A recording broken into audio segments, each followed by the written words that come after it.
আপনার হাঁটুতে খটখট কটকট এই ধরনের আওয়াজ হয়। এটা সাধারণত ৩৫-৪০ বছর বয়স থেকে শুরু হয়। এই খটখট কটকট শব্দ যদি আপনার হাঁটুতে হয় তবে এখনই সতর্ক হন। কেননা এই হাঁটুর এই খটখট কটকট শব্দ এটা আপনার অস্টিও আর্থারাইটিসের লক্ষণ। আপনার হাঁটুর ভিতরে যে সাইনোভিয়াল ফ্লুইড আছে, এটা ডাক্তারি ভাষায় সাইনোভিয়াল ফ্লুইড, এটা আমাদের বাংলা ভাষায় বোঝাতে গেলে আপনাকে সহজ কথায় বলছি গিরিশ অথবা মোবিল যে ধরনের জিনিস, ওই ধরনের ফ্লুইড আমাদের এই হাঁটুটার ভিতরে থাকে। তো সেইটা এই ৩৫-৪০ বছর বয়স হলে শুকোতে শুরু করে সাধারণত। তো যাদের এই কটকট খটখট আওয়াজ হয় বা হাঁটতে হাঁটতে পাটা ফলস হয়ে যায় অথবা সিঁড়িতে উঠতে উঠতে নামতে হাঁটতে চলতে এই হাঁটুটা মানে চাপ দিলেই ব্যথা করে, তো তারা আবার বলছি এখনই সতর্ক হন। না হলে এটা যদি সময় কাটিয়ে দেন অন্য কোনোভাবে, যে এটা ওটা ওষুধ খেয়ে বা সেঁক দিয়ে একটু তেল টেল লাগিয়ে দিয়ে ইত্যাদি নানানভাবে যদি এটাকে ঠিক করার চেষ্টা করেন, তাহলে কিন্তু এতে আপনার এই হাঁটুটা আস্তে আস্তে কিছুদিন পরে ৬ মাস ১ বছরের পরে আপনার হাঁটু ক্ষইতে শুরু করে দেবে। অর্থাৎ আমাদের মালাই চাকি যে আছে, সে মালাই চাকি ঘর্ষণ খাবে, আর ঘর্ষণের ফলে যে আপনার কার্টিলেজ ক্ষয়ে যাবে, যে হাঁটুর ক্ষয় হবে, সেটা কিন্তু আর ফিরে পাওয়া যাবে না। কারণ এটা আপনার ভগবান প্রদত্ত, আপনার নিজস্ব এই জিনিসটা কিন্তু পাওয়া যাবে না। পরবর্তী সময় অপারেশন করে এটাকে যদিও আপনি চেঞ্জ করেন বা কোনো মেটালি দিয়ে ওটাকে ঠিক করে দেওয়া হয়, তাতে কিন্তু আপনার খুব একটা সুবিধা হবে না। তো আপনার এর কোনো ঔষধ নেই, এর মেডিসিন দ্বারা এটা সারানো যায় না। এটা সারাতে গেলে আপনাকে অবশ্যই ব্যায়াম, যোগা, এক্সারসাইজ ইত্যাদি করতে হবে। তো এটা আপনাকে অবশ্যই করতে হবে, তবেই যদি আপনি এই রোগ থেকে মুক্তি পেতে পারেন। আর এটা শুধু করলে ভালো হয়ে গেলে ছেড়ে দিলেই হবে না, এটা আপনি সারা জীবন আপনাকে চালাতে হবে। তো এর জন্য আমি ৪টি সহজ ব্যায়াম দেখাচ্ছি। এই ৪টি সহজ ব্যায়াম যেটি আপনি প্রতিদিন ৫-১০ মিনিট করে যদি করেন বা সপ্তাহে ৪-৫ দিনও করেন, আপনার হাঁটু খারাপ হবে না এবং হাঁটু আপনার যেমন তেমনই থাকবে। কিন্তু মনে রাখবেন, আপনাকে ক্যালসিয়াম খেতে হবে।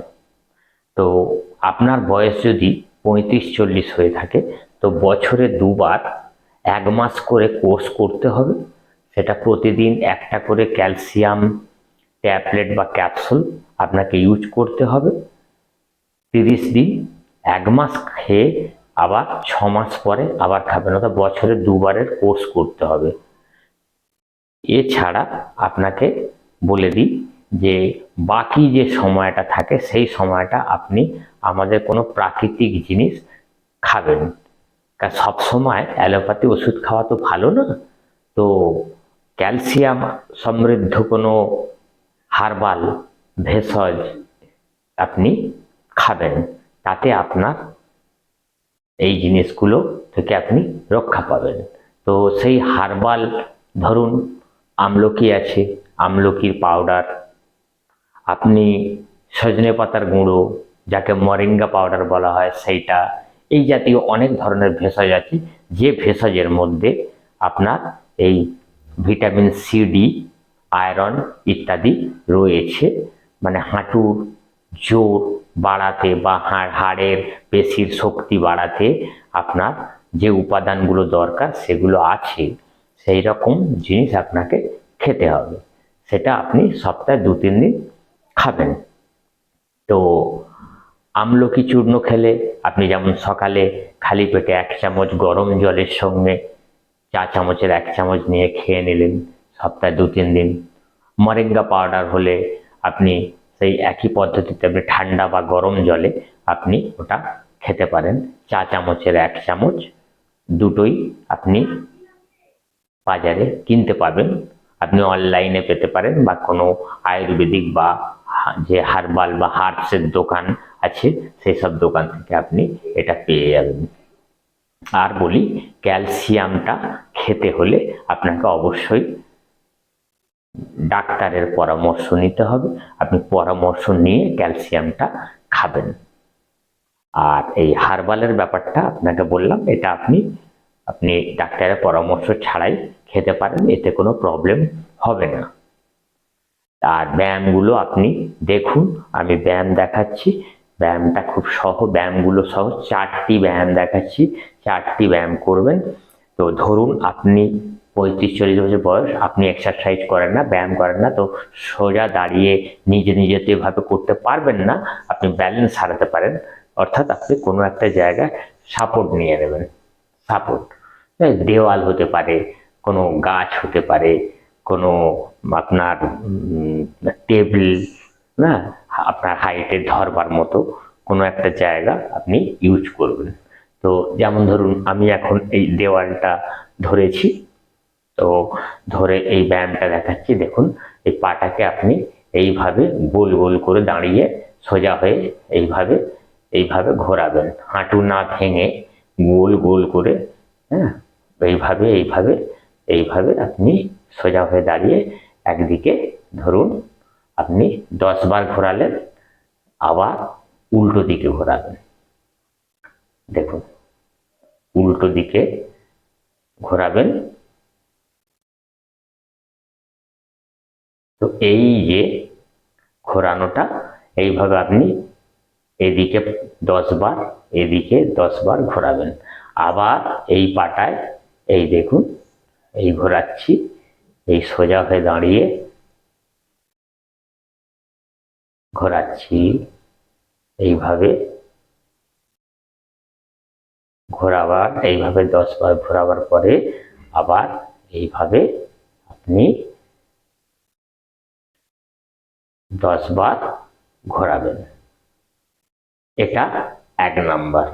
2 নাম্বার ব্যায়াম, আপনি ঠিক এভাবেই দাঁড়াবেন, দাঁড়িয়ে দেখুন সামনে তুলবেন, এইভাবে এইভাবে দোলাবেন, উপরে তুলবেন,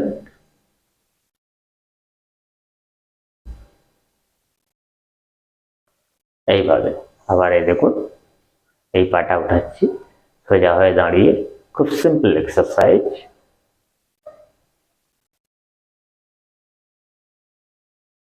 এইভাবে আপনি করবেন। এটা 2 নাম্বার। 3 নাম্বার এক্সারসাইজ আপনাকে দেখাচ্ছি। আপনি এইভাবে আপনি সাপোর্ট নিলেন যে কোনো কিছু, সেটা আপনাকে তো বলেই দিয়েছি। সাপোর্ট নিয়ে সাইডে এইভাবে সোজা হয়ে দাঁড়িয়ে সাইডে পাটা এইভাবে তুলবেন। দেখুন সাইডে, দেখছেন নিশ্চয়ই সাইডে কিভাবে তুলছি, সামনে তাকিয়ে আছি, সাইডে পাটা উঠছে নামছে। ঠিক এইভাবে আবার ঘুরে যাবেন, ঘুরে গিয়ে এইভাবে ধরবেন, ধরে আবার সোজা হয়ে দাঁড়িয়ে দেখুন এইভাবে আপনি 10 বার 10 বার করে করবেন। প্রথম প্রথম যদি অসুবিধা হয় আপনি 5 বার 5 বার করে প্র্যাকটিস করবেন। তো এটা 3 নাম্বার। 4 নাম্বার এক্সারসাইজ আপনাকে দেখাচ্ছি। আপনি আবার এইভাবে কোনো কিছু ধরবেন, ধরে পিছনে পাটাকে দেখুন, খুব সিম্পল। দেখুন, সোজা হয়ে দাঁড়াবেন, সামনের দিকে তাকাবেন, এইভাবে এই ঠিক এইভাবে আপনি করবেন। আবার দেখুন, এপাশ থেকে দেখাচ্ছি, এই পাটা দেখুন,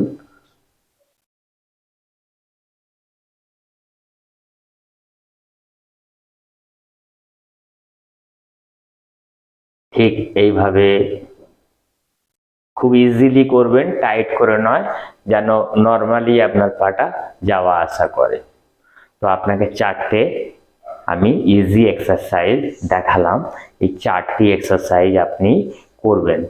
আপনার যদি এই পায়ে হাঁটুতে খটখট আওয়াজ, কটকট আওয়াজ, হাঁটু ফলস হয়ে যাওয়া, বা সিঁড়িতে উঠতে নামতে অথবা হাঁটতে গেলে ওই যে চাপ দিলে হাঁটুতে লাগে, আপনি একটু খুঁড়িয়ে খুঁড়িয়ে হাঁটছেন, মানে স্টার্টিংয়েই আপনি যদি এটা করতে থাকেন, তাহলে আপনার আর হাঁটুর কোনো ক্ষতি হবে না, আপনার অস্টিও আর্থারাইটিস থেকে আপনি বেঁচে যাবেন।